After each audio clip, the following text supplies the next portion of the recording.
O autor Mark Twain disse uma vez que não é o que você não sabe que vai te colocar em apuros, é o que você tem certeza que não vai. Então preste bem atenção nisso. A Pirâmide de Gizé é um grandioso túmulo que foi construído para mostrar a majestade dos faraós egípcios. É isso que ensinaram pra gente na escola e é exatamente o que muitos pesquisadores pensavam. Mas isso é coisa do passado. Então prepare-se, meus hipóteses, pois parece que cientistas finalmente descobriram a verdadeira finalidade das pirâmides. Tudo indica que essas misteriosas e diferentes estruturas construídas com uma precisão matemática incrível podem ter tido outra função além de enterrar os mortos. Mas antes de revelar um dos grandes segredos do nosso planeta, lembre-se de dar aquele like, se inscrever e ativar o sininho das notificações para ficar por dentro de tudo. Eu sou a Domino e você é muito bem-vindo ao canal Baía de Perguntas. A Grande Pirâmide de Gizé é chamada de grande por uma razão. Esta gloriosa construção foi realizada com mais de 2 milhões de blocos de pedra, cada um pesando de 3 a 30 toneladas. Na verdade, os blocos mais gigantescos poderiam pesar até 50 toneladas. A base da Grande Pirâmide cobre uma área de 52.900 metros quadrados, e cada um dos seus lados mede cerca de 20 mil metros quadrados. O revestimento externo da pirâmide foi feito com 144 mil pedras calcárias colhidas, que tinham quase 2,5 metros de espessura, e pesavam não menos que 15 toneladas cada. Especialistas estimam que provavelmente levou mais de 20 anos para construir essa estrutura monumental, e isso se 20 mil pessoas trabalhassem todos os dias na obra. Pois então, você acha que todo esse tempo, esforço e mão de obra gastos foi só para construir um túmulo? Os historiadores modernos têm uma ideia bem diferente. Agora, eles acreditam que a Pirâmide de Gizé foi construída para servir como uma usina de energia. Isso mesmo, e faz total sentido. A Grande Pirâmide é muito diferente de qualquer outro túmulo tradicional. Não existe pintura nas paredes, caixões complexos, artefatos brilhantes ou portas lacradas. Sem contar que está faltando uma coisa mais importante que um túmulo deve ter: uma múmia. Se você ignorar o estereotipo de que as civilizações antigas eram menos desenvolvidas do que somos hoje, surge uma pergunta: será que os antigos egípcios já tinham tecnologias tão avançadas quanto os que temos hoje? Esse conhecimento deles foi perdido só para ser descoberto séculos depois? O que as pessoas têm certeza é que graças a Nikola Tesla e Thomas Edison, a eletricidade se tornou um produto amplamente usado no fim do século XIX. Mas mais tarde, em 1934, uma surpreendente descoberta arqueológica no Iraque provou que esses gênios não foram os primeiros a fazer a eletricidade para a humanidade. A descoberta da qual estou falando é conhecida como bateria de Bagdá. Mas essa coisa não tem mais nada em comum com as baterias modernas. Ela tinha 3 partes: um jarro de cerâmica, um tubo de cobre e uma haste de ferro.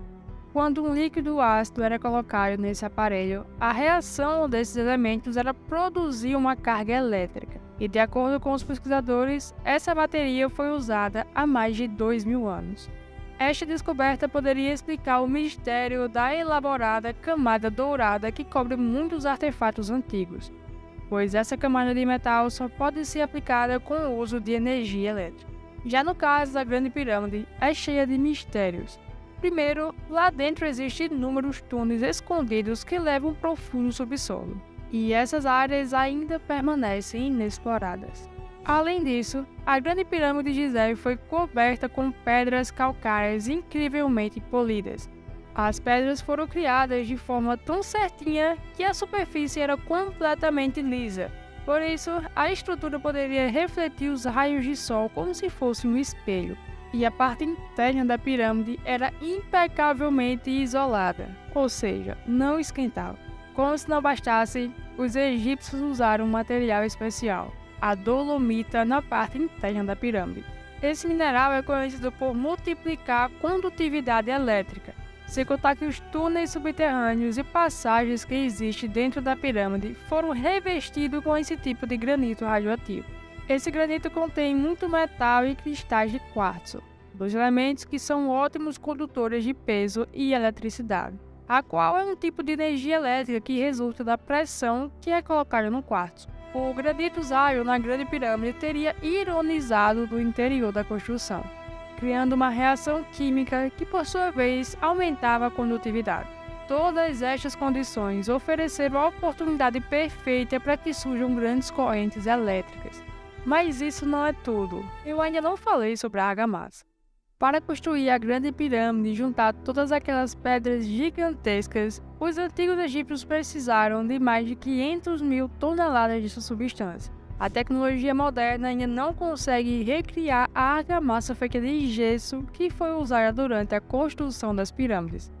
Este tipo de gesso aguenta gigantescas quantidades de pressão que pode até parecer bizarro, mas a argamassa que une as pedras é na verdade muito mais forte do que os próprios blocos da pirâmide. Não podemos esquecer do sarcófago, que foi encontrado dentro da pirâmide.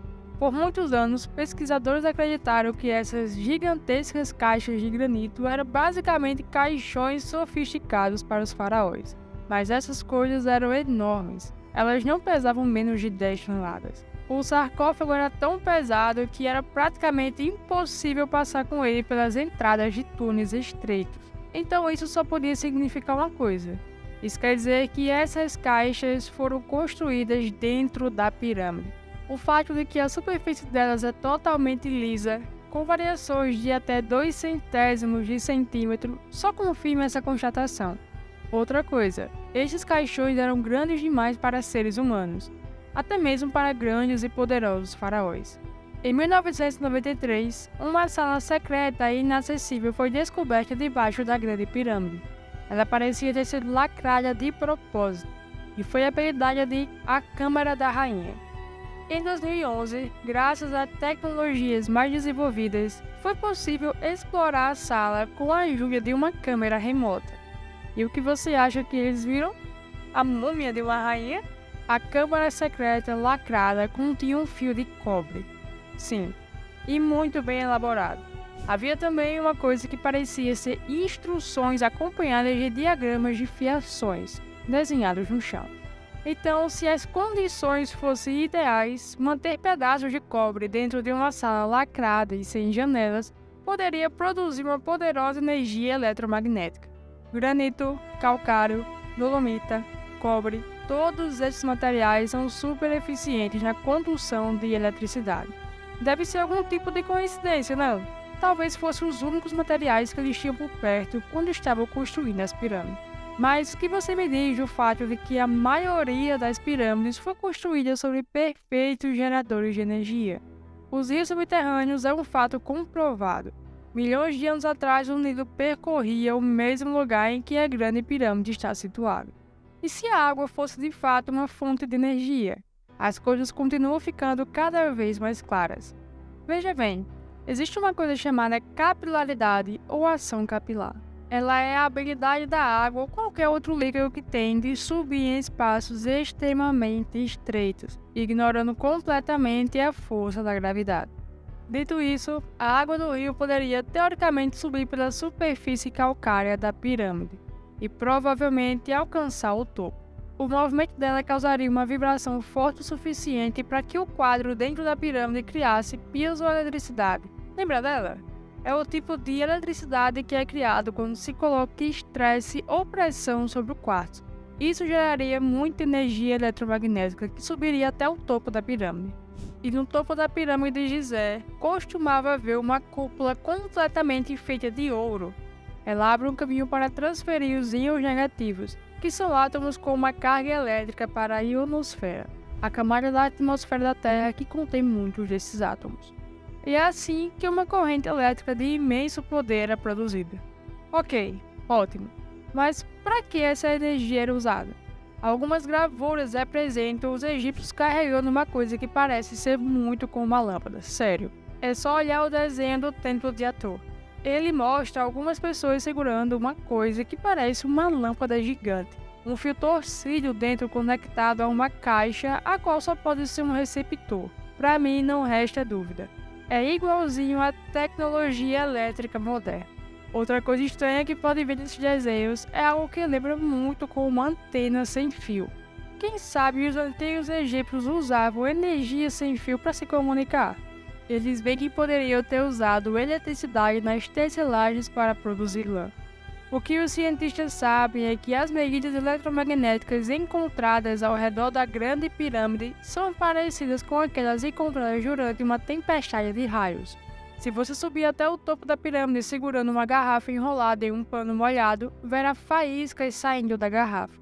Fique lá mais um pouquinho e você verá faíscas saindo do seu corpo. Aí, claro, existem muitas perguntas a serem respondidas e é por isso que a pesquisa continua. Mas a teoria da usina de energia explica perfeitamente alguns fenômenos bizarros que têm intrigado historiadores e pesquisadores por décadas. É só uma teoria. Mas o que você acha de tudo isso? Você acredita que as pirâmides poderiam ter uma finalidade totalmente diferente do que acreditamos que seriam? Conte a sua teoria aqui nos comentários. E não se esqueça de se inscrever no canal e ativar o sininho para ficar por dentro das próximas curiosidades e histórias que irei trazer aqui. Um forte abraço, tchau, tchau.